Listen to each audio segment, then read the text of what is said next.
If you live in a building, this series is for you.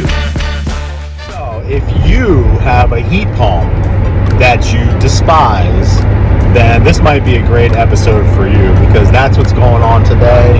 I'm going to do an energy audit for a smart family that is just looking to make sure that they check everything out before they decide to change to a natural gas furnace. They are sick of their heat pump, according to the inquiry, and today I'm going to see what's going on and let them know if there's a reason why the heat pump isn't working well for them. So I just got out of my energy audit in Baltimore, and it was definitely an interesting, sort of a classic case. And what I mean by interesting is that right off the bat, I mean, one of the things that I noticed driving in is that I was in a, older Baltimore neighborhood, and the houses were probably built in early 1900s. And then when I came up to the house that the audit was in, I could just tell that it was a newer build. It wasn't an older. And then I looked next door, and there was also the identical house there. And when I asked the homeowner right off the bat, what's going on? It was this, why is it this way? And he was telling me that that portion of the neighborhood was not developed. So it wasn't developed until 1979. That's when the house was built. And there were three, actually. Two on his street and one on the adjacent street. So the reason I say this is a classic case is because when I got up to the attic, you can just see right off the bat that the insulation really hasn't been touched, probably since 1979. And when you have the ductwork running through the attic, and the connections aren't great, and the insulation isn't fantastic,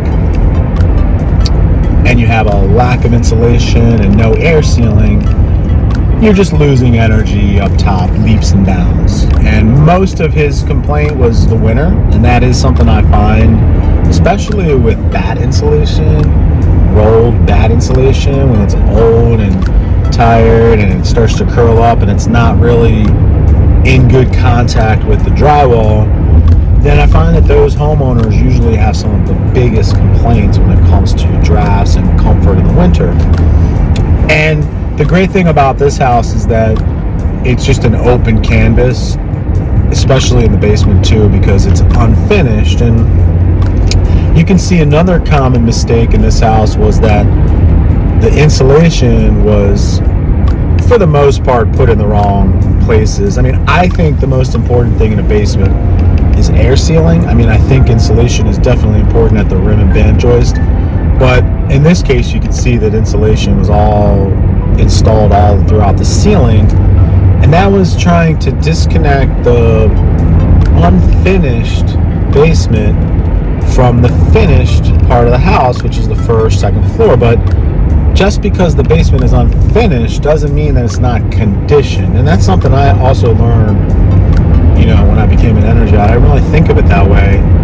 But the insulation does not belong at the ceiling in an unfinished basement. It belongs at the foundation wall.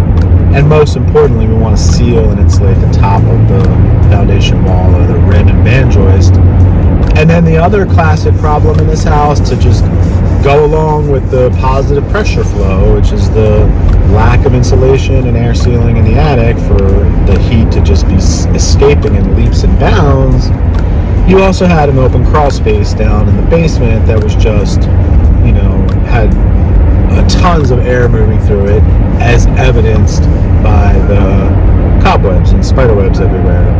And here, insulation in a crawl space, we want to encapsulate a crawl space nowadays. We want to bring that space into the envelope. So anyway, that's the summary of this audit today. It was kind of a big one. It had a lot of opportunities. But the big takeaway here, and I explained to the homeowner, I commended him for getting the energy audit before making any change to the HVAC in any direction, whether you go gas or you stay electric.